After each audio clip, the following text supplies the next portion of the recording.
Well, welcome everybody to my presentation on MELT and how I've gone about implementing it in my context, working in primary and secondary schools. I am Jason Home. I have taught or am currently teaching music, drama and philosophy, and I've just completed my first year as a classroom teacher at Kubapidi Area School. I first heard about MELT when John Willison presented in one of my lectures last year, and I was immediately sold on the idea, particularly how it could engage students in their creative and thinking process.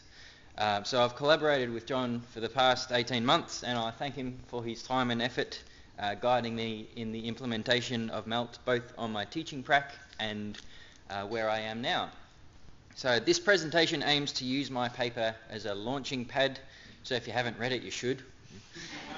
Exploring a little deeper some of the ideas I raised. So firstly, I'll begin with touching on the February 2017 Grattan Institute report, which presents some statistics on student engagement. Then I'll present some different ways that I've gone about implementing MELT, how I struggle with one particular facet, and then finish off with how I've used MELT in unit design, for which a number of people in the MELT community have gone, oh, that's a bit different. So hopefully that's good for everybody. Let's get into it. Ta-da. There we go. So in February 2017, the Grattan Institute published a paper entitled Engaging Students, Creating Classrooms that Improve Learning. Their paper, amongst other things, presented statistics on student engagement in the classroom.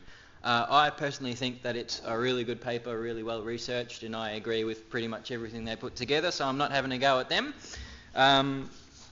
However, I reached the end of the paper a bit disappointed because the majority of what they focused on was behaviour management responses to engagement rather than trying to put forward a pedagogical alternative to engage students in the classroom.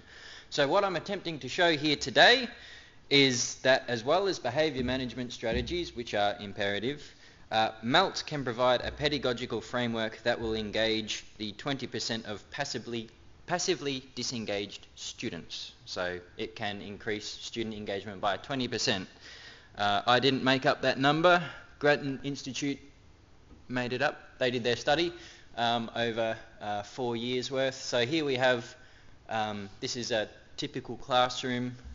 That's all the information they gave, but there's lots and lots of surveys and whatever. So in a typical classroom, you'll have 60% of students productive, engaged, doing the task. The Grattan Institute paper focused on, we've got passively disengaged, and then low level, and then aggressive behaviours. So they didn't focus on the smaller two, they focused on let's get these passively disengaged students involved. So my paper was also looking at that sort of 20-ish% of passively disengaged students, for which behaviour management can have some effect, but I think a pedagogical approach is better. But that's where I get the 20% figure from. As part of the peer review process, some of the prevailing comments back to me was, Jason, where are your stats? How do you justify what you're saying? Particularly, you're claiming that MELT can improve student engagement by 20%. Prove it. I can't. So I don't have any stats for my research for 3 reasons. Number one, I have a small sample size. I'm in my first year of teaching, so I've only done a few lessons based on MELT. So I don't have that quantitative data to show. I am in a unique social and cultural demographic of students, so any success or failure that I have may not necessarily be reflective of a typical classroom. And number 3, I'm a new grad, cut me some slack. There's no before experience. All I have is what I'm doing now and what I can build on. So yeah, there you go. So we all know that with MELT there is no one recipe or sequence of facets that you should stick to. So the beauty of the MELT framework is its malleability and the free flow you can get between the facets. There was some good discussion in the first MELT webinar earlier this year touching on this, particularly about the issue of linearity, or trying to line up the facets, and how students feel about jumping between the facets rather than having a prescribed list of steps to follow like we have on the right. So my view on linearity in MELT, in terms of the facets, if you need to make it linear, make it linear. Nothing wrong with that. So I'll just run through. This is one of my earliest MELT lessons taught to a Year 11 philosophy class. We looked at Plato's cave, and one of the ideas in Plato's cave is his theory of forms, which is basically we can know about things, whether they exist or not, or whether we've had experience with them or not. So we'll just have a flow, start with find and generate, organise and manage. A few questions under analyse and synthesise.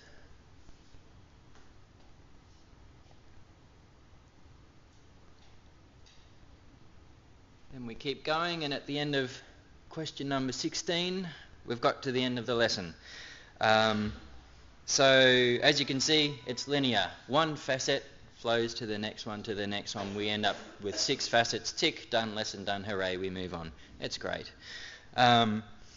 So nothing wrong with that. We haven't jumped around, but everything's been covered, and we've had a good time doing it. So this one is the first MELT lesson I ever did. If you want linear, if you want basic, this is the one for you. So listen to the sound of silence. One question for each facet. Compare it with another version. Having two things, having a this or that. Compare this or that. What do we prefer, this or that? I think is quite effective, and MELT is really a great framework for teasing out those kinds of things. So you'll notice that in every step there is room for students to talk or respond or answer questions, things like that, to share that mutual communal knowledge, to offer answers or suggestions. So communication is the lifeblood of MELT. Without communication, the model would not be nearly as effective. However, and this is the part that I struggle with the most in my context, is communicate and apply. That's one of the hardest ones for me to find a spot in the sequence. So without communicating thoughts to each other through the whole exercise, there's no possibility of that communal learning. As such, communicate almost deserves to be just a facet on its own, like separate it away from apply, or just get rid of communicate altogether and just assume that it happens in every step. So that one is particularly tricky for me, and I'd love to hear where you stand on that, or if you feel you know something that I'm missing. If you say, hey Jason, don't get rid of it, come up and tell me why. And if you say, oh yeah, I think it's a bit redundant there, hey, come up and tell me why. That's something that I want to dig a little deeper to. But I have noticed over the last day or two, hearing other people speak, having MELT in their context of, oh, communicate and apply is perfect in that one. That fits in so well, whereas another one might be a bit tricky or whatever. So here it doesn't quite work for me, but in other ways it does. So you can't get rid of it completely, but that's just where I struggle. When I'm designing a unit or a lesson with the facets in mind, I'm trying to find the best way to lead students on a process of discovery. So to facilitate this, I'm often tempted to leave embark and clarify until as late as possible. In these two examples, embark and clarify has been the last or the penultimate facet. Being able to ask what has been the purpose of today's lesson at the end can lead to some fascinating responses. And then after you've heard the responses, then you can give it away what the intent was. I had 14 students in my philosophy class, and when I asked that question, I had 14 different responses. Fascinating stuff. I will point out where I need to make a change, and that's under analyse and synthesise, and when we're comparing this or that. I've given this lesson to 3 different groups of students from grade 5 to year 11, and it's at this point that some students start to switch off. My thought here is that we're either at the point in the lesson where we need to switch it up a bit, or that the line of questioning isn't appropriate. With my students, I feel it's the latter. This is the only question here that invites a subjective response. So if I put on some preteen attitude and ask this question of myself, I'd respond like, yeah, I like the second version, like, because I do, like, and I get that it's a fairly common response, which upsets me because it's a great opportunity for students to explore their musical tastes, but they don't take it. So I need to replace this question with along the lines of, which version do you think Indy the reading dog would prefer? Or the principal, or your mother, or something. So this takes the students away from an easily defensible subjective response, just making them think a bit more. So that's where I need to make a change on that. So moving on, I've shown you how I've used MELT in 1 to 2 lessons. I approached this next bit a bit differently. I was wanting to just explore moving between the facets more and doing a unit rather than just 1 or 2 lessons. So as part of the South Australian core group, we sort of had a bit of brainstorming and we came up with the research question, which musical instrument is best suited to entertain a baby? So what did I do? I created a mind map. So I have here a question in the middle surrounded by the 6 facets. For each facet I wanted 2 or 3 questions to do with each one. Sometimes the questions would cross over or cross-pollinate with another facet, so they're sometimes joined up with lines or something. This took me about 10 minutes. So facets around 2 or 3 questions each.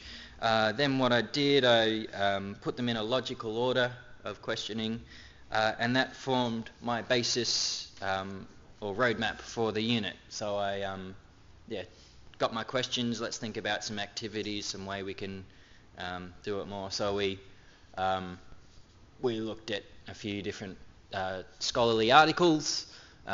We talked about different instrument sounds and what the purest kind of sounds are, and then we did. John showed you the baby faces slideshow, the before and after photos. If a baby's crying and you play an instrument and it stops, you've got to give a score for that because So we actually experimented on 4 babies. Everyone had to play to a baby and judge the response based on the facial expressions and then ascribe a score.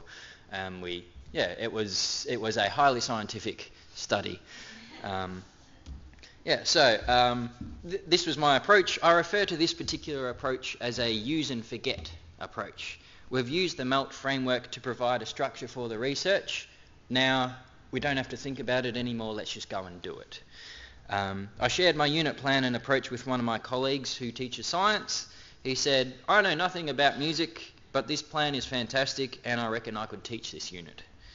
So that's a testament to how adaptable and successful using MELT can be. So my barometer of if something is successful is if the students are talking about it outside of class. Then if they are talking about it, then it's been great. So both with the philosophy unit and with the baby music unit, the students were talking about it in the yard. So 100% of my philosophy students were engaged in the lesson for essentially the whole time, which was about 2 hours. I couldn't put a percentage on the grade 5-6 class, but I would be confident that the 20% of passively disengaged students were well and truly invested in the lesson and in their research. So that's that. Thank you.